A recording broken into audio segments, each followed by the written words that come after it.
오늘 예배 가운데 함께 하시는 우리 성도님들 삶 가운데 하나님의 놀라운 은혜가 함께 하시기를 축복합니다. 우리가 살아가면서 사람과 사람 사이의 갈등을 피할 수가 없습니다. 아무리 조심해도 갈등이라는 것은 삶의 어느 순간 이렇게 찾아옵니다. 갈등에 어느 누구도 예외인 사람이 없습니다. 관계가 있는 삶의 현실에 갈등이 있습니다. 성경이 이 사실을 숨기지 않는데요, 창세기 3장에 보시면 아담과 하와 인류 최초의 범죄가 하나님 앞에서 자신의 책임을 서로 떠넘기는 범죄였습니다. 인간의 첫 번째 범죄는 바로 부부 사이에서 벌어지는 갈등의 이야기입니다. 부부가 서로 책임을 떠넘기는 모습입니다. 이어서 창세기 4장에 보시면 가장 가깝다고 해서 형제 사이의 갈등이 나옵니다. 가인과 아벨의 이야기죠. 서로 비교하는 마음에서 시작된 마음이 분노로 자라나고 결국 형제가 형제를 해치는 비극으로 이어집니다. 사랑하는 성도 여러분, 성경 전체는요, 사람과 사람 사이의 갈등을 아주 현실적으로 보여주는 책입니다. 믿음의 사람들 사이에서도 갈등이 일어납니다. 그래서 오늘 우리는 이 질문 앞에 서게 됩니다. 오늘 이 갈등을 어떻게 해결하고 풀면서 살아갈 것인가? 하나님은 갈등의 자리에서 어떤 길을 보여주시는가? 이런 갈등이라는 말뜻을 한번 잠시 살펴보면 갈자가 어떤 갈자입니까? 칡나무 갈자입니다. 등나무, 등자는 등나무 등자입니다. 이 두 개의 나무가 다 덩굴 식물입니다. 그러니까 서로 자라나면서 엉키는 나무들입니다. 그래서 이 갈등은요, 누군가 나빠서 생기는 것도 아니고 한쪽만 잘못해서 생기는 것도 아닙니다. 서로가 중요하기 때문에 함께 가야 하기 때문에 생기는 겁니다. 문제는 얽혀 있다는 사실이 아니라 문제는 그 얽힘을 어떻게 풀어낼 것인가, 풀어갈 것인가가 문제입니다. 그러니까 성경은 갈등을 억지로 이렇게 끊어내라 이렇게 말씀하지 않습니다. 말씀으로 풀고 성령 안에서 풀고 사랑으로 풀라 이렇게 증언합니다. 그러니까 오늘 본문은 갈등이 없는 삶을 말하지 않습니다. 갈등을 하나님의 방식으로 풀어가는 길을 보여줍니다. 오늘 이 말씀이 우리의 관계의 방향을 다시 붙드는 은혜의 시간이 되시기를 선포하고 축복합니다. 오늘 본문 1절의 말씀이 이렇게 시작되죠. 이 1절의 말씀 우리가 다시 한번 다 같이 읽어볼까요? 유대에 있는 사도들과 형제들이 이방인들도 하나님의 말씀을 받았다함을 들었더니 아멘.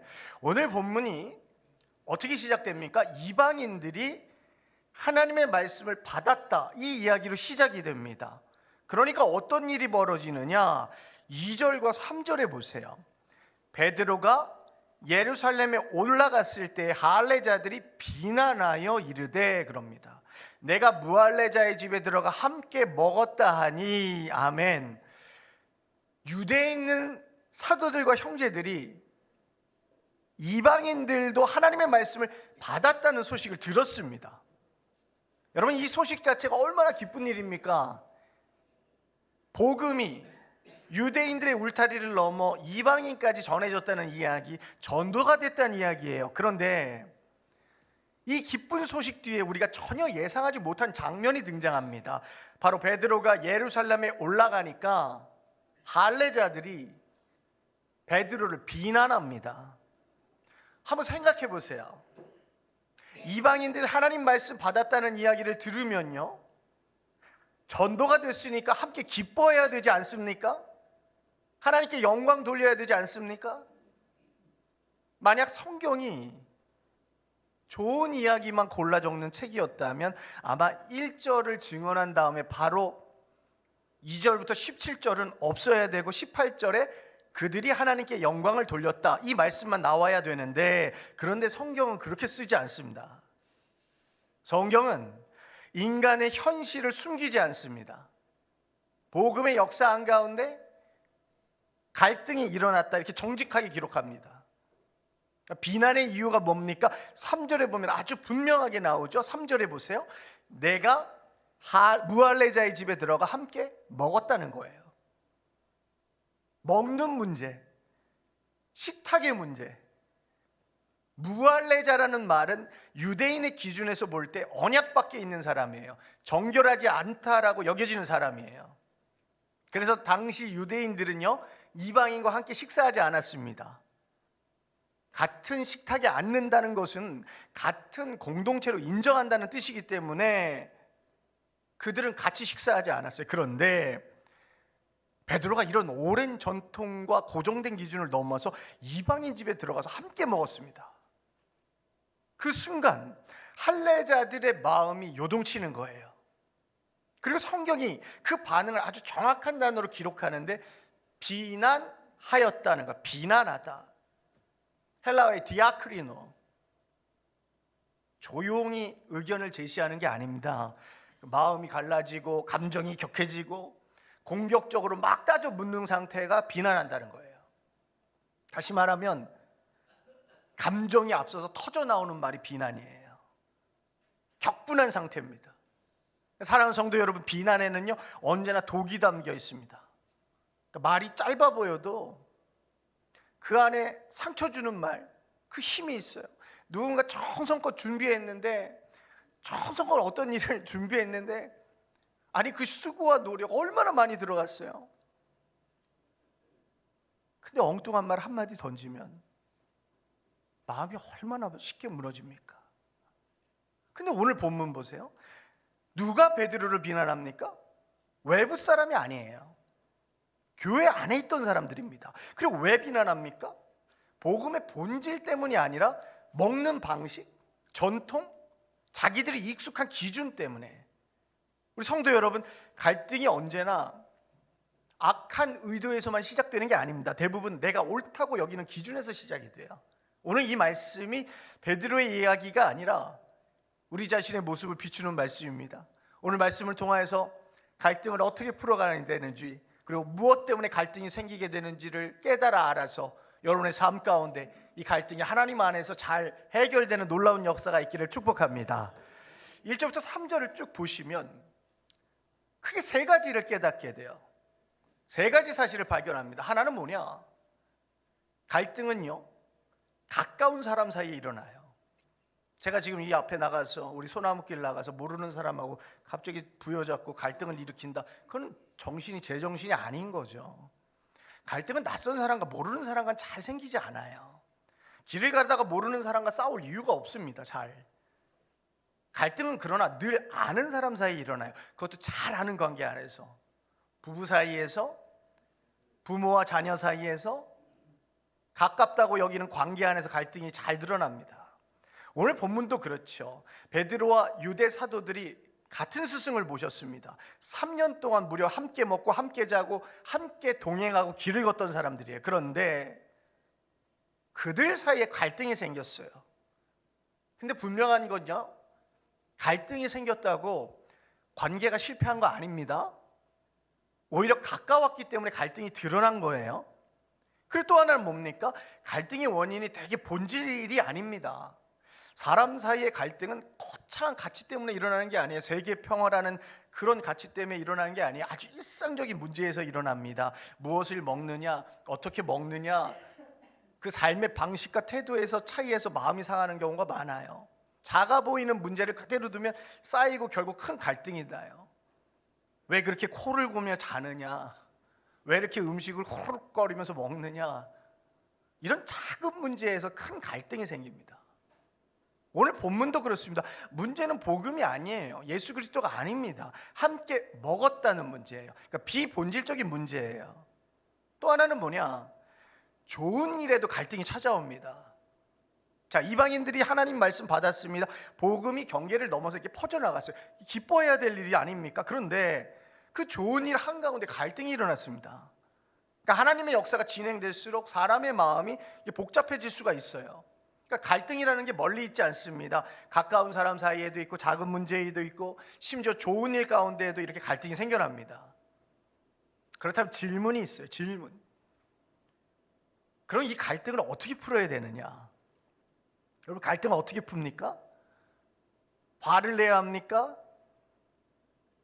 갈등이 날 때마다 싸워야 됩니까? 아니면 돌아서야 합니까? 아니면 모른 척 넘어가야 합니까? 그냥 마음만 아리하면서 매일 모른 척하면서 넘어가야 됩니까? 그렇지 않습니다. 오늘 본문은 이 질문 앞에서, 갈등을 어떻게 풀어야 하는지 이 질문 앞에서 하나님이 보여주시는 길을 우리에게 차분히 가르쳐주고 있습니다. 오늘 본문을 통하여서 오늘 베드로와 이 성도들이 어떻게 갈등을 지혜롭게 풀어가는지, 그 풀어가는 방식이 우리 해명교회의 방식이 되고 여러분의 방식이 되고 우리 삶의 방식이 되기를 축복합니다. 4절 말씀 보세요. 4절 말씀에 이렇게 증언하죠. 베드로가 그들에게 이 일을 차례로 설명하여, 아멘. 오늘 이 4절 말씀, 이 짧은 구절 안에 갈등을 푸는 아주 중요한 태도가 하나 담겨져 있어요. 눈에 먼저 들어오는 구절이 뭐냐? 설명하여, 설명하여. 그리고 더 중요한 말이 그 앞에 붙어 있어요. 차례로 그랬습니다. 차례로 설명하여. 베드로가 감정부터 쏟아내지 않았습니다. 내가 이렇게 했는데 억울함도 세우지 않았습니다. 나 자신을 변호하려 들지도 않았습니다. 그가 일어난 일을 어떻게 했습니까? 차례로 설명했습니다. 쉬운 성경이 어떻게 번역했냐면 질서 있게 잘 정리해서 설명했다고 번역되어 있어요. 중요한 게 뭐냐? 말솜씨가 아니라 태도예요. 태도. 영어 성경은 더 정확하게 번역했어요. 모든 것을 가하거나 빼지 않고 everything이라고 그랬어요. everything. 그들에게 일어난 걸 정확하게 설명했다. 어떤 사람은요, 설명하신다고 하면서 혼잣말하는 분들도 계세요. 여러분, 혼잣말하면 사람 못 알아듣습니다. 우리가 그런 의미에서 늘 성경을 보고 지혜를 달라고, 누군가에게 설명을 잘할 수 있게 해달라고 늘 기도해야 돼요. 오늘 베드로가 태도가 달랐어요. 그는 상대를 향해 말했고 이해할 수 있도록 말했습니다. 또 하나 중요한 점이 있어요. 베드로는 사건을 포장하지 않습니다. 자신에게 유리하게 꾸미지 않아요. 불리한 부분을 숨기지 않아요. 제가 이렇게 관계를 많이 겪어보니까 이제 대충 들어보면 자신이 유리하게 하는지 불리한 부분 숨기는지 대충 우리가 알죠. 그리고 연륜이라 그러죠. 그리고 상대방의 말 또 들어보면 다르죠. 아니나 다를까 한쪽에서만 유리하게 말했다는 거 다 압니다. 그러니까 우리가 어떤 말을 전달할 때는 절대 자신에게 유리한 부분만, 불리한 부분을 숨겨서 포장해서 말해서는 안 됩니다. 오늘 베드로가 그 사건을 포장하지 않습니다. 오늘 하나님께서 어떻게 일하셨는지 있는 그대로 전합니다. 사랑하는 성도 여러분, 여기에 바로 갈등 해결의 길이 있어요. 갈등은 목소리를 높여 얘기한다고 풀리지 않습니다. 그러니까 논리를 먼저 앞세운다고 풀리지도 않습니다. 갈등은요, 정확한 설명과 정리된 이야기, 상대를 향한 태도, 여기서 풀립니다. 오늘 베드로가 내가 옳다, 이걸 증명하지 않습니다.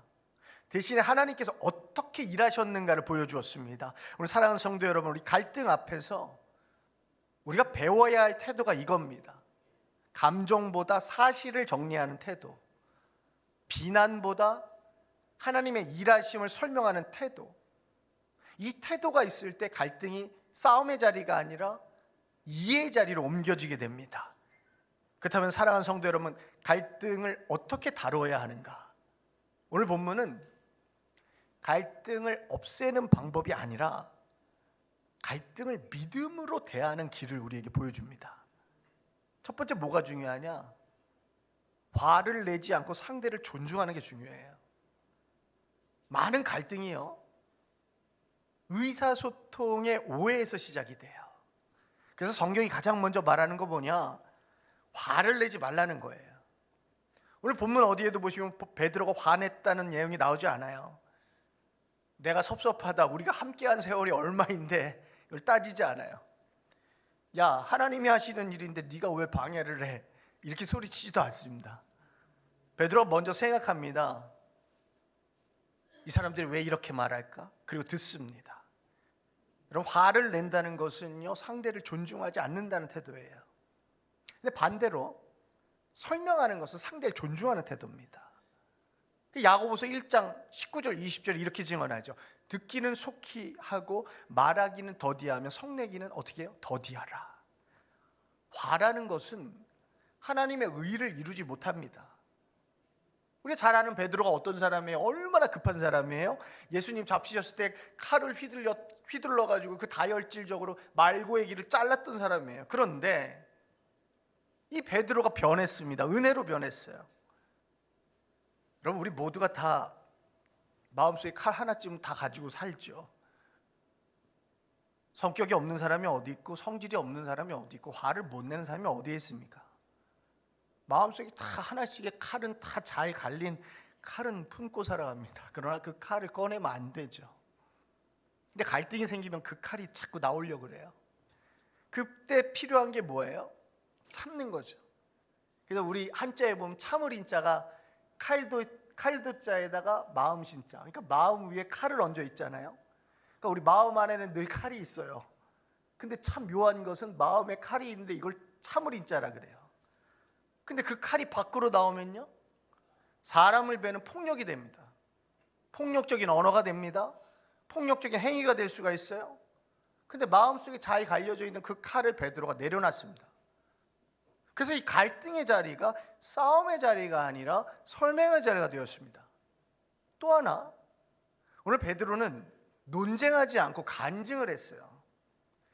그럼 베드로가 누가 옳고 그른지 따지지 않았어요. 논쟁의 중심에는 내가 맞다가 있지만 간증의 중심에는 하나님이 하셨다는 거예요.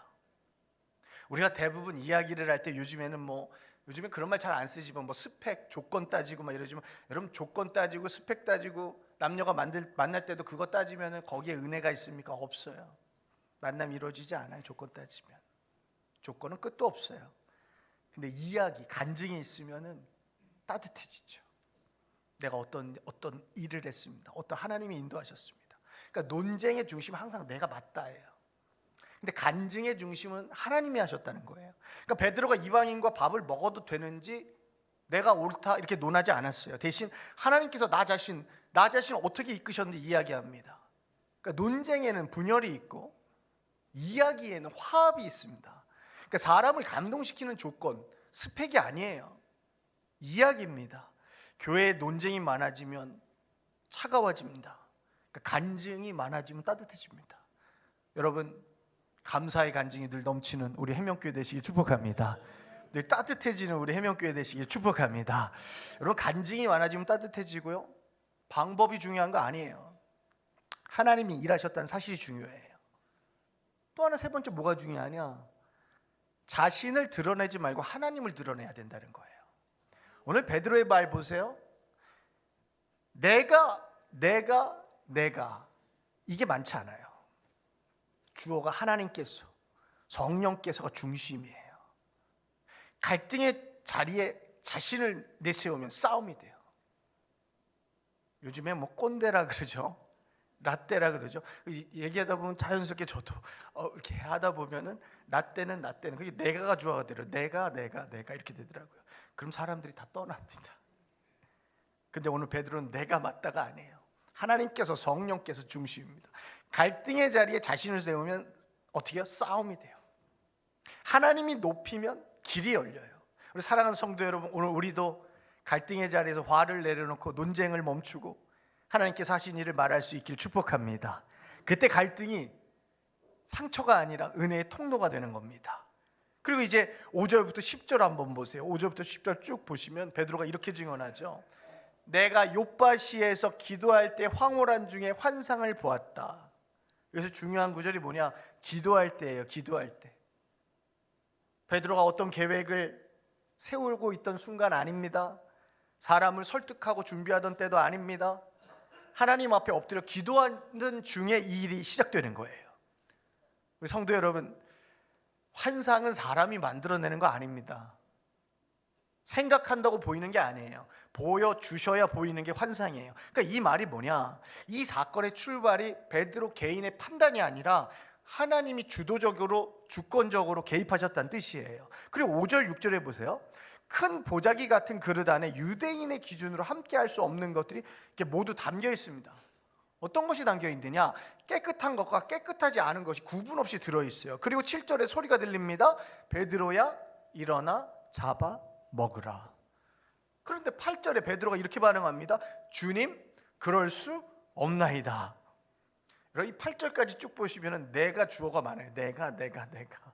내가 그럴 수 없다는 거예요. 내가 지켜온 신앙의 방식, 내가 옳다고 믿어온 기준, 오늘 이 고백이 잘못입니까? 아닙니다. 베드로가 성실한 사람입니다. 그 기준 안에 흠이 없어요. 그런데 9절부터 주어가 바뀌어요. 하나님이 깨끗하게 하신 것을 내가 속되게 하지 말라. 아멘. 신앙의 중심이 나에서, 내가 아니라 하나님께서입니다. 하나님께서. 베드로의 판단이 그 판단이 아니라 하나님의 선포.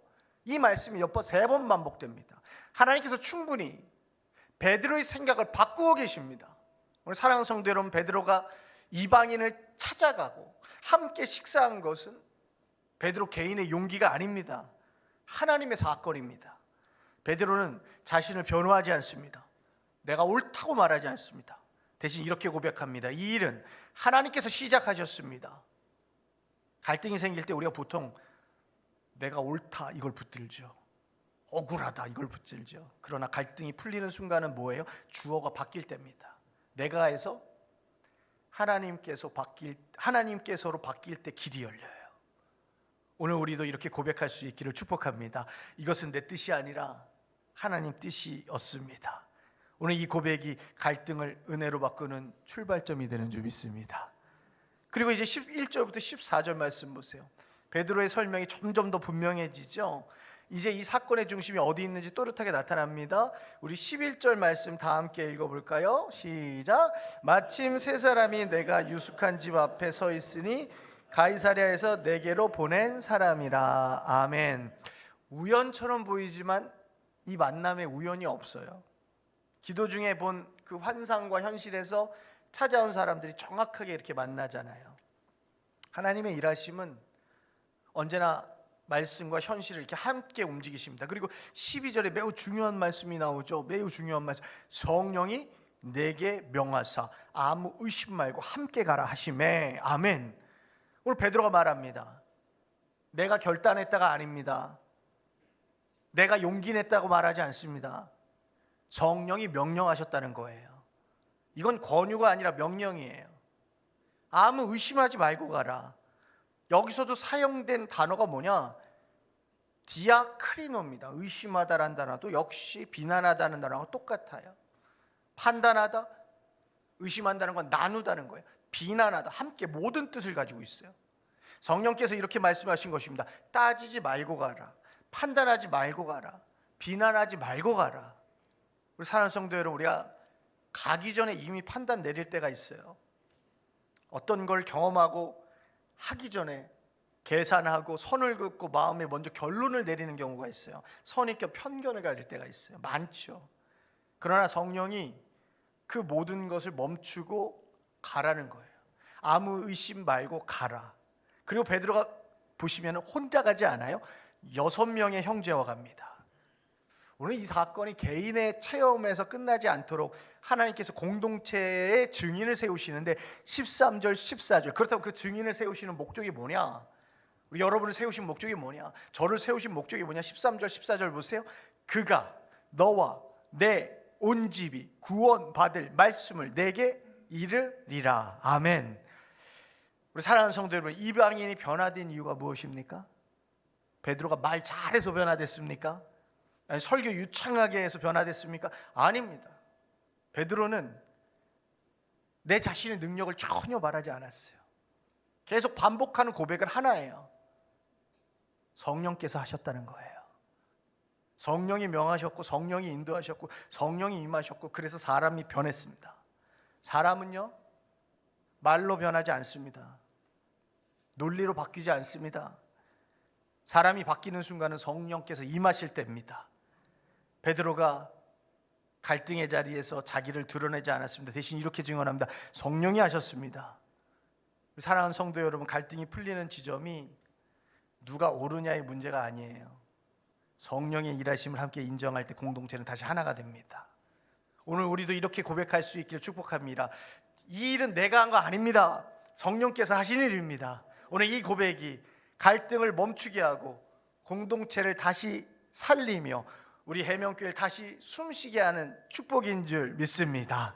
그리고 이제 16절 17절 보세요. 우리 16절 17절 함께 읽어볼까요? 시작. 내가 주의 말씀에 요한은 물로 세례를 베풀었으나 너희는 성령으로 세례를 받으리라 하신 것이 생각났노라.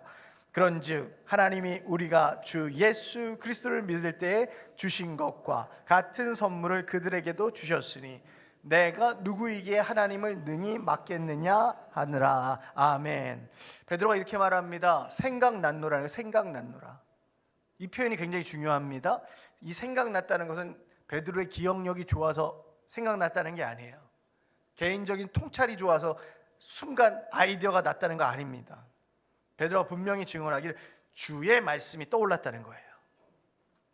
여러분 요한복음 14장 26절에 보면 보혜사 곧 아버지께서 내 이름으로 보내실 성령 그가 너에게 모든 것을 가르치시고 내가 너에게 말한 모든 것을 생각나게 하리라. 아멘. 여러분의 생각이 성령께서 주관하여 주실 줄 믿습니다. 오늘 베드로의 고백이 이거예요. 보내신 분도 성령, 말씀이 떠오르게 하신 분도 성령, 이방인에게도 임하신 분이 성령, 그들을 변화시킨 분도 성령. 내가 잘해서 내가 잘 기억해서가 아닙니다. 내가 판단 잘해서가 아닙니다. 성령께서 하셨다는 그 고백. 만약 베드로가 이렇게 말했다면 어떻게 됐을까요? 내가 결단했다, 내가 잘했다, 내가 옳다고 판단했다. 그 순간 그 자리는 설명의 자리가 아니라 논쟁의 싸움의 자리가 되는 거예요. 갈등이 더 깊어지는 겁니다. 그러나 베드로는 끝까지 자기 주어를 세우지 않아요. 모든 문장의 주어가 하나님, 성령이에요. 하나님이 하셨습니다. 성령께서 하셨습니다. 오늘 이 갈등, 이 고백이 갈등을 멈추게 합니다. 여러분 이 고백이 여러분 삶에 넘치길 축복합니다. 갈등이 멈추길 축복합니다. 그리고 17절 보세요. 17절에 이렇게 고백하죠. 그런즉 하나님이 우리가 주 예수 그리스도를 믿을 때 주신 것과 같은 선물을 그들에게 주셨으니 내가 누구에게 하나님을 능히 맡겠느냐 하더라. 아멘. 패배가 아니에요. 졌다는 걸 인정하는 게 아니에요. 신앙의 항복입니다. 내가 누구에게 하나님 일을 맡겠는가? 나는 증언할 수 있지만 결정권자는 하나님이라는 겁니다. 이 고백. 그리고 마지막 18절 보세요. 18절의 이 고백 우리 다 같이 읽겠습니다. 그들이 이 말을 듣고 잠잠하여 하나님께 영광을 돌려 이르되 그러면 하나님께서 이방인에게도 생명 얻는 회개를 주셨도다 하니라. 아멘. 잠잠했다 중요해요. 헤시카선 말이 없어진 상태가 아닙니다. 분노가 가라앉고 다툼이 멈추고 평화가 자리 잡았다. 그리고 그 다음에 한 행동이 뭡니까? 하나님께 영광을 돌립니다. 베드로가 내가 옳다 이렇게 말하지 않아요. 공동체가 먼저 고백합니다. 하나님께서 이방인에게도 생명 얻는 회개를 주셨다. 우리 사랑하는 성도 여러분, 이 고백이 이방인 구원에 대한 교회 공동체의 첫 번째 공식적인 인정입니다. 이 고백 이후에 안디옥 교회가 세워지고 바나바와 바울이 파송되고 복음이 유럽과 로마까지 퍼져나가고, 만약 이 자리가 논쟁의 자리였다면 역사가 거기서 멈췄을 수도 있습니다. 그러나 베드로는 화를 내지 않고 무시하지도 않고 자신을 드러내지도 않고 대신 하나님의 이야기를 증언하고 모든 영광을 하나님께 돌립니다. 그 결과 성령께서 역사하시고 공동체가 하나가 됩니다. 에베소서 4장 3절 말씀처럼 평안에 매는 줄로 성령이 하나 되게 하신 것을 힘써 지키라. 사랑하는 성도 여러분, 결론적으로 말씀드리길, 비난과 논쟁의 끝은 갈라짐이에요. 그런가 겸손과 존중의 끝은 성령의 하나됨이 있습니다. 오늘 이 말씀 앞에서 우리의 가정과 관계와 공동체 가운데 성령께서 주시는 하나됨이 있기를 소망하고 축복합니다. 우리 다 한번 따라해 볼까요? 이 고백이 따라해 보겠습니다. 잘된 것은 하나님의 은혜입니다. 부족한 것은 나의 실수입니다. 그때 하나됨이 일어나고 사역에 힘이 실리고 복음이 다시 전진합니다. 그때 여러분의 가정이 살고 직장이 살고 사업장이 살아나게 됩니다. 기도하시겠습니다. 주님, 우리 가운데 갈등이 있다면 이제 상대를 이기려는 마음이 아니라 상대를 존중하는 마음을 허락하여 주옵소서. 내 말부터 앞세우지 않게 하시고 상대의 마음을 먼저 듣고 그 마음을 헤아릴 줄 아는 차분한 심령을 주옵소서. 화를 내는 말이 아니라, 상처 주는 말이 아니라 상대를 살리는 말, 친절하게 설명하는 말로 관계를 세워가게 하여 주옵소서. 논쟁과 다툼으로 관계가 깨어지는 공동체가 아니라 우리가 살아온 자리에서 성령께서 함께 하셔서 나의 이야기, 나의 간증을 나눔으로 따뜻함이 흐르는 공동체가 되게 하여 주옵소서. 나를 주장하며 옳고 그름을 가르는 사람이 아니라 잘된 일은 하나님의 은혜를 고백하고 부족한 일에는 내 책임을 인정할 줄 아는 겸손한 마음을 성령께서 우리에게 허락하여 주옵소서. 주님, 모든 관계 가운데 성령님의 임재가 머물게 하시고 평안의 매는 끈으로 우리의 가정과 교회와 우리가 속한 모든 공동체를 하나 되게 하여 주옵소서.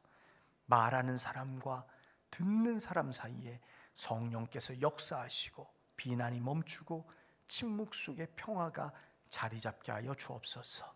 이 모든 기도를 우리를 참된 하나됨으로 부르신 예수 그리스도의 이름으로 기도하옵나이다.